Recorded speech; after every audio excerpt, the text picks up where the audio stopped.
Hello and नमस्कार मेरे प्यारे दोस्तों, this is me Kumar Pankaj और आपका स्वागत है आपके अपने प्लेटफॉर्म ट्रैक नाउ पर। दोस्तों, हम देख रहे हैं यूपी आरओ और यूपी पीएससी 2024 के लिए महत्वपूर्ण करंट अफेयर, उत्तर प्रदेश विशेष का करंट अफेयर।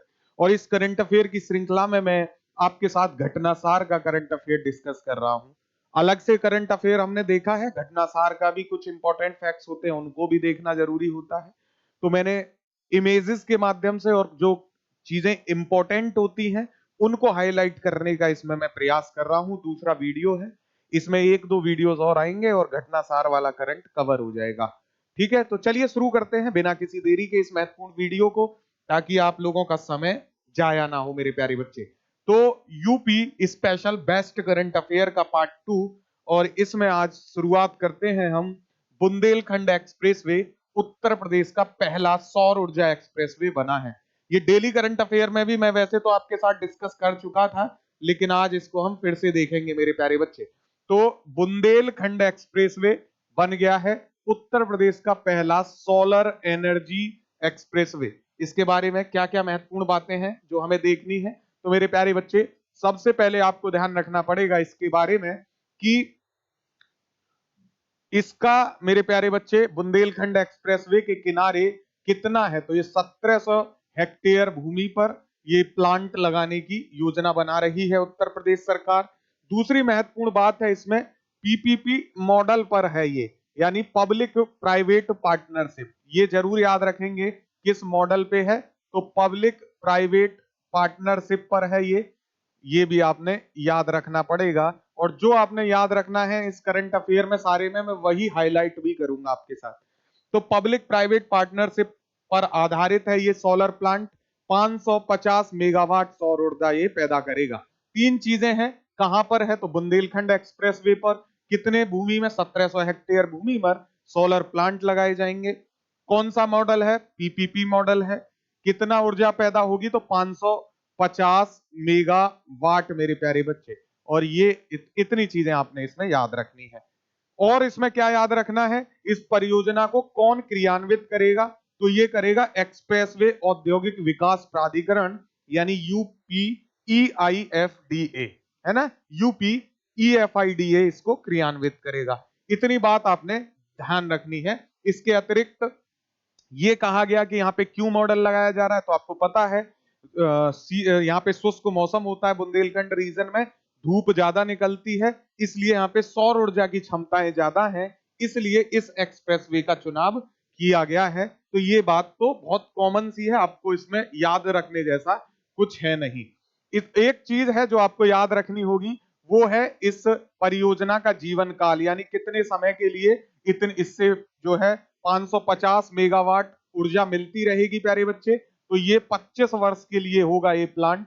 25 वर्ष तक आप 550 मेगावाट इससे एनर्जी प्राप्त करते रहोगे। कौन सी एनर्जी, सोलर एनर्जी, है ना। और इससे 1 लाख से अधिक घरों को बिजली प्राप्त होगी मेरे प्यारे बच्चे, ये इसमें कहा गया।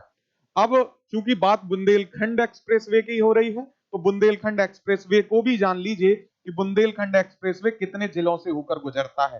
हो सकता है क्वेश्चन बुंदेलखंड एक्सप्रेसवे से पूछ ले, तो आपको पता होना चाहिए 7 जिले हैं। चित्रकूट, बांदा, महोबा, चित्रकूट, बांदा, महोबा, हमीरपुर, जालौन, औरैया, हमीरपुर, जालौन, औरैया, और मेरे प्यारे बच्चे इटावा। ठीक है, तो ये है सीबीएमएच जय। क्या रहेगा इसका, सीबीएमएच जेएआई। इसी तरीके से आप याद रख लीजिए, चित्रकूट, बांदा, महोबा, हमीरपुर, जालौन, औरैया, इटावा। ये सही तरीका होता है याद करने का। बुंदेलखंड में आप इसको कुछ भी करके याद कर लीजिए। आप इसको ऐसे भी याद रख सकते हैं, बीसीएम, है ना, जय है। ठीक है, इस तरीके भी आप ट्रिक इसकी बना सकते हो। तो जैसे आप बनाना चाहो वैसे इसकी ट्रिक बना सकते हो। जिस तरीके से आप इसको इजीली याद कर पाओ, वो तरीका आपको इसका रखना चाहिए याद करने का। ठीक है, इसके बाद मेरे प्यारे बच्चे आपने क्या याद रखना पड़ेगा, तो बुंदेलखंड एक्सप्रेसवे की लंबाई आपको ध्यान रखनी है। 296 किलोमीटर लंबा है बुंदेलखंड एक्सप्रेसवे। कितना है, 296 किलोमीटर इसकी टोटल लेंथ है। और ये 4 लेन वाला एक्सप्रेस वे है, यानी 4 लाइनें हैं इसमें, 2 आने की मेरे प्यारे बच्चे, बीच में आप समझिए कि डिवाइडर है, और 2 जाने की। तो 4 लाइन का एक्सप्रेसवे है बुंदेलखंड एक्सप्रेसवे, जिसपे लगभग 1450 करोड़ रुपए की लागत आई थी जब इसको बनाया गया। तो ध्यान रखेंगे इतनी बातें बुंदेलखंड एक्सप्रेसवे के बारे में, और इस पे बन रही इस सौर परियोजना के बारे में याद रखना है। तो पहला उत्तर प्रदेश का सौर ऊर्जा एक्सप्रेसवे है बुंदेलखंड एक्सप्रेसवे। ठीक है, चलिए अगला करंट अफेयर क्या महत्वपूर्ण है। सहारनपुर में टेलीकॉम सेंटर ऑफ एक्सीलेंस की आधारशिला रखी गई है, और ये यूपी में देश का पहला है टेलीकॉम सेंटर ऑफ एक्सीलेंस। ठीक है, तो याद रखेंगे सेंटर ऑफ एक्सीलेंस वो भी किस चीज का मेरे प्यारे बच्चे, टेलीकॉम का है सेंटर ऑफ एक्सीलेंस। तो ये बहुत महत्वपूर्ण है, उत्तर प्रदेश में बन रहा है, और यहां से क्वेश्चन बन सकता है क्योंकि देश का पहला है। मैंने कई बार कहा है क्वेश्चन वहां से बनते हैं जो देश का पहला होता है, विश्व का पहला होता है, या किसी प्रदेश का पहला होता है जिस प्रदेश का आप एग्जाम देने जा रहे हो। तो योगी आदित्यनाथ ने प्यारे बच्चे 5 सितंबर 2023 को सहारनपुर में टेलीकॉम सेंटर ऑफ एक्सीलेंस की स्थापना की आधारशिला रखी है। 30 करोड़ रुपए इसकी अनुमानित लागत है, और ध्यान रखेंगे इसको आईआईटी रुड़की जो है इस परिसर को इसको बनाएगा। तो आईआईटी रुड़की की हेल्प से बन रहा है ये, क्या है, टेलीकॉम सेंटर ऑफ एक्सीलेंस, किसकी मदद से, आईआईटी रुड़की मेरे प्यारे बच्चे, इसको भी आप याद रखेंगे। ठीक है, आईआईटी रुड़की। और इसमें क्या महत्वपूर्ण याद रखना है बात, तो ये क्यों बन रहा है। हमेशा हर चीज का जब करंट अफेयर आप पढ़ते हो तो आप देखते हो कि उद्देश्य क्या है, क्यों हम ऐसा कर रहे हैं और क्यों ये महत्वपूर्ण है। तो 5G को आप जानते हो 5G टेक्नोलॉजी है नेटवर्किंग की। 5G को आर्टिफिशियल इंटेलिजेंस यानी कृत्रिम बुद्धिमत्ता से जोड़ने के लिए, यानी 5G को AI से कनेक्ट करने के लिए, और साथ ही साथ 6G को लॉन्च करने के लिए। ठीक है, 6G को लॉन्च करने के लिए इस पर शोध किए जाएंगे सेंटर ऑफ एक्सीलेंस में, सहारनपुर में ये बन रहा है मेरे प्यारे बच्चे। इस केंद्र का मुख्य उद्देश्य क्या है, तो मुख्य उद्देश्य हो गया इसका दूरसंचार के क्षेत्र में नई तकनीक का विकास करना और प्रचार करना। तो 5G को आर्टिफिशियल इंटेलिजेंस से जोड़ना ये भी नई तकनीक है, और 6G पे शोध किए जाएंगे ये भी न्यू टेक्नोलॉजी है। और दूरसंचार के क्षेत्र में ये बात हो रही है टेलीकम्युनिकेशन में, ये तो आप समझ ही रहे हो प्यारे बच्चे। तो इस पे आपने ध्यान रखना है, अनुसंधान और विकास यानी रिसर्च एंड डेवलपमेंट जिसको कहते हैं R&D के लिए एक केंद्र के रूप में कार्य करेगा ये सहारनपुर में बना एक्सीलेंस सेंटर ऑफ एक्सीलेंस। इसमें आपने याद रखना है, इसमें और क्या काम होंगे, ई लर्निंग होगा, यानी इलेक्ट्रिक लर्निंग का माध्यम देखा जाएगा, ई शिक्षा होगी यानी ई एडुकेशन।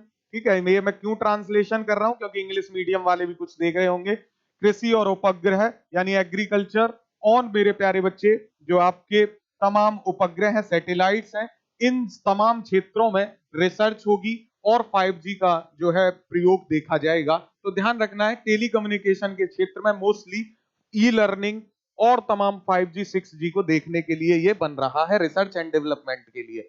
अगला इंपॉर्टेंट करंट अफेयर है, गोरखपुर में एक्वा पार्क बन रहा है मेरे प्यारे बच्चे, एक्वा पार्क इन गोरखपुर।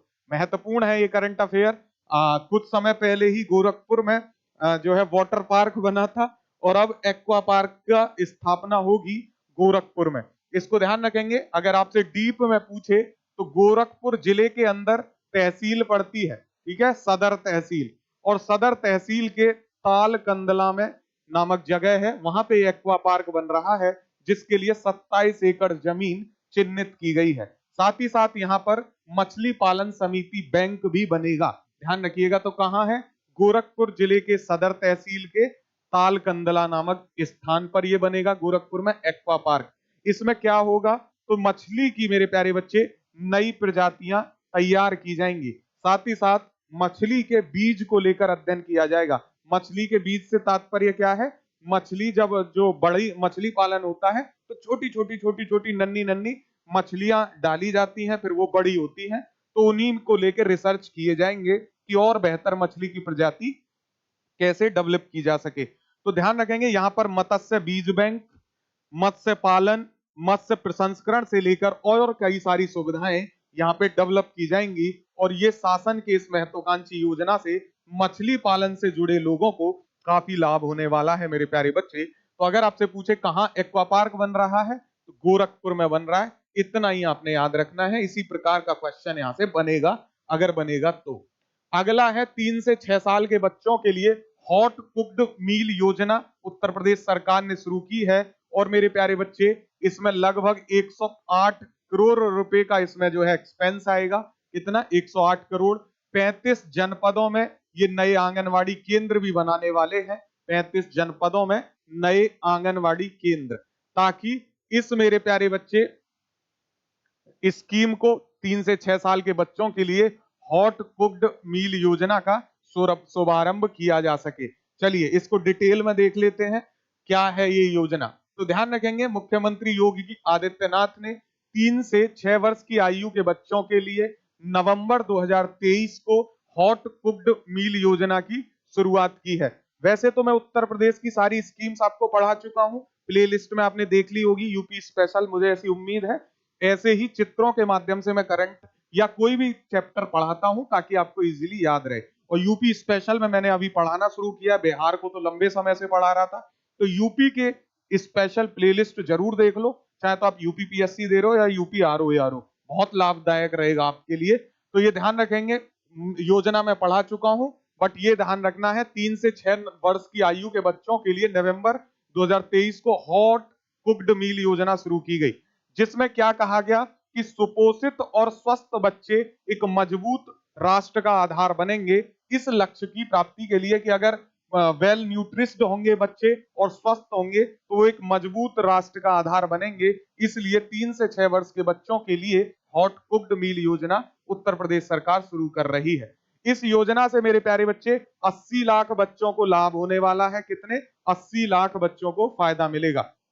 और मुख्यमंत्री योगी आदित्यनाथ ने मध्याह्न भोजन योजना, जिसको एमडीएम कहते हैं, मिड डे मील योजना कहा जाता है, का अनुसरण करते हुए विभिन्न दिनों में विविध मेनू के साथ गर्म भोजन उपलब्ध कराने की पहल प्रारंभ की है। तो एमडीएम का अनुसरण किया जा रहा है इस योजना को चलाने के लिए। इस पहल का लक्ष्य क्या है प्यारे बच्चे? तो लक्ष्य है गर्म पकाए गए भोजन के रूप में प्रति लाभार्थी प्रतिदिन 70 ग्राम खाद्यान्न उपलब्ध कराना, यानी एक बच्चे को 70 ग्राम खाना उपलब्ध कराने का लक्ष्य है। इस नई योजना के तहत मेरे प्यारे बच्चे बाल विकास सेवा और पोषण विभाग के द्वारा पीएम पोषण योजना के तहत सहायकों को प्रति कार्य दिवस प्रति बच्चा 50 पैसे का अतिरिक्त प्रोत्साहन दिया जाएगा। यानी जो इसमें काम करेंगे सहायक, उनको प्रति बच्चे 50 पैसे एक्स्ट्रा दिए जाएंगे, जो अभी तक उनको दिया जा रहा है उसमें बढ़ा के। तो ध्यान रखेंगे 3 से 6 साल के बच्चों के लिए ये योजना है। और इसका उद्देश्य क्या है? तो सुपोषित और स्वस्थ बच्चे स्वस्थ राष्ट्र का निर्माण करते हैं, इसलिए उनको बेहतर हॉट कुक्ड यानी गर्म भोजन दिया जाना चाहिए। अगला करंट है, आईआईटी कानपुर के द्वारा अटमान उत्कृष्टता केंद्र की स्थापना की गई है। आईआईटी कानपुर में अटमान मेरे प्यारे बच्चे, तो सबसे पहले तो हमें पता होना चाहिए कि अटमान क्या है। तो अटमान को आप याद रखेंगे, advance technologies for air quality indicators. क्या है मेरे प्यारे बच्चे? Advance technologies for air quality I indicator. ये कहां हो रहा है? तो भारतीय प्रौद्योगिकी संस्थान कानपुर यानी आईआईटी कानपुर ने इस अटमान नामक उत्कृष्टता केंद्र की स्थापना की है। ये बेसिकली क्या है प्यारे बच्चे? सेंटर ऑफ एक्सीलेंस है, जहां पे भारत सरकार की आत्मनिर्भर भारत पहल की दिशा में एक महत्वपूर्ण कदम इसको माना जा रहा है।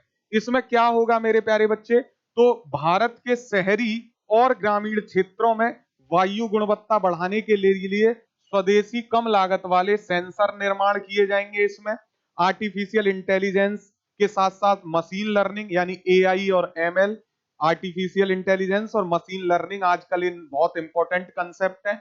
इन क्षमताओं के निर्माण पर ध्यान केंद्रित करेगा ये अटमान। नाम ही है advance technologies for air quality.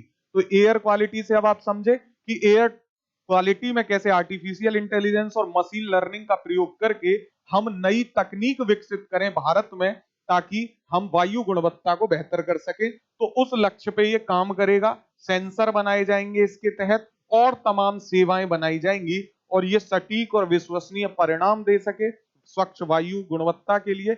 ऐसा काम ये करेगा सेंटर। तो ये सेंटर ऑफ एक्सीलेंस है, बन कहां रहा है, कानपुर, आईआईटी कानपुर में। ठीक है, ध्यान रखेंगे, इतनी बात इसमें याद रखनी है प्यारे बच्चे।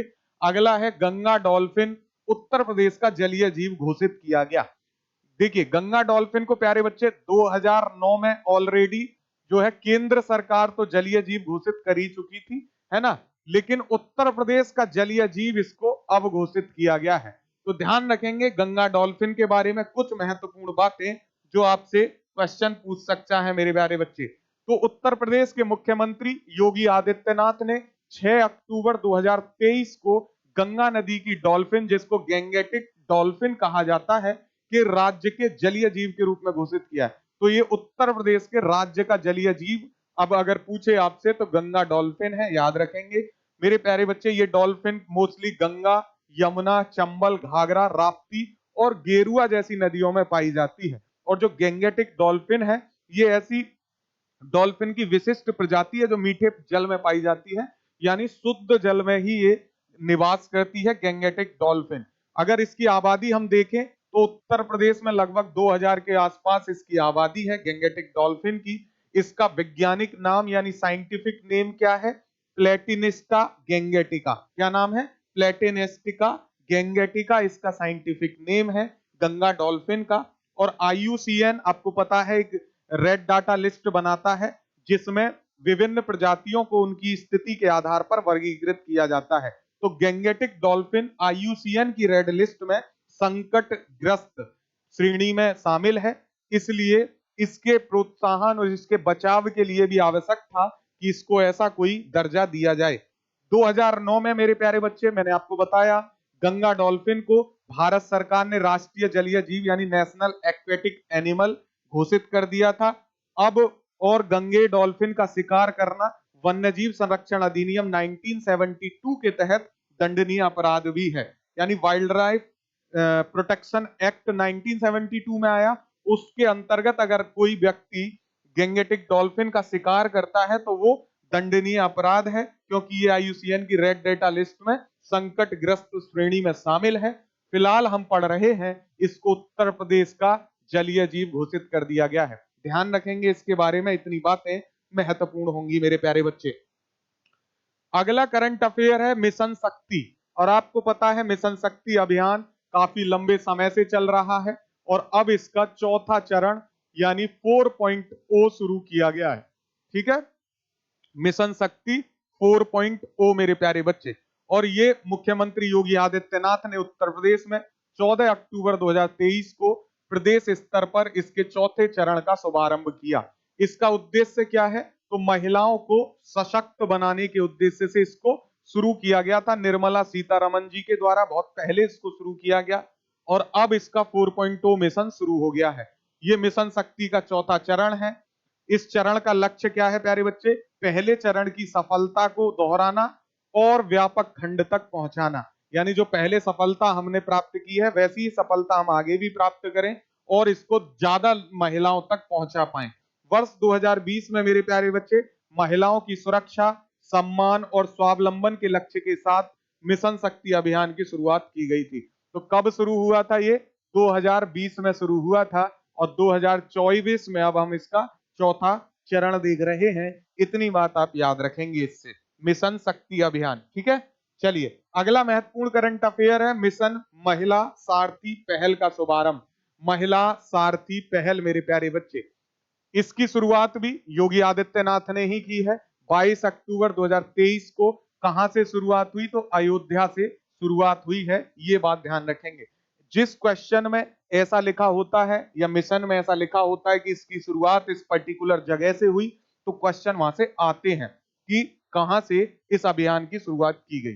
तो मिशन महिला सारथी की शुरुआत की गई है अयोध्या से, ये ध्यान रखेंगे प्यारे बच्चे। इसमें योगी जी द्वारा 51 बसों को हरी झंडी दिखाई गई, है ना, जो बसेस हैं रोडवेज बस, सरकारी बस, उनके लिए भी हरी झंडी दिखाई गई। और ये जो 51 बसें हैं प्यारे बच्चे, इनका संचालन विशेष रूप से ड्राइवर और कंडक्टर जो करेंगे वो महिलाएं होंगी, ध्यान रखेंगे। तो इसलिए ये महत्वपूर्ण है 51 बसें। प्यारे बच्चे मिशन महिला सारथी का उद्देश्य क्या है, तो इसका उद्देश्य है महिला ड्राइवरों और कंडक्टरों को जोड़ना और उन्हें सशक्त बनाना। तो बेसिकली महिला ड्राइवर्स को और कंडक्टर्स को सपोर्ट करना, क्योंकि आज के समय में भी लोग कम इस बात को पचा पाते हैं कि महिला एक कंडक्टर हो सकती है, एक महिला ड्राइवर हो सकती है, वो भी रोडवेज बसेस में। तो उसको प्रमोट करने के लिए, उनको और सशक्त बनाने के लिए ये मिशन महिला सारथी चलाया जा रहा है उत्तर प्रदेश में, और 51 बसों को भी हरी झंडी दिखाई गई जिसमें महिला ड्राइवर ही होंगी और महिला कंडक्टर होंगी। अगला महत्वपूर्ण करंट अफेयर है मेरे प्यारे बच्चे, लखनऊ में नौसेना के शौर्य संग्रहालय का शिलान्यास किया गया है। कहां किया गया है? लखनऊ में नौसेना के शौर्य संग्रहालय का शिलान्यास। बहुत महत्वपूर्ण है, ये आप देख पाएंगे यहाँ पे, है ना, योगी आदित्यनाथ है। लखनऊ में ये किया गया है 21 अक्टूबर 2023 को। कब किया गया? 21 अक्टूबर 2023 को, याद रखेंगे। नौसेना के शौर्य संग्रहालय की स्थापना मेरे प्यारे बच्चे लखनऊ के स्वर्गीय अटल बिहारी वाजपेयी इकाना स्टेडियम जो है उसके बिल्कुल बगल में है, सीजी सिटी, वहां पर इसकी शुरुआत की गई है। 23 करोड़ रुपए की इसमें लागत आ रही है मेरे प्यारे बच्चे। ये संग्रहालय सीजी सिटी में आदि गंगा के रूप में गोमती नदी के तट पर अपनी पहचान बनाएगा।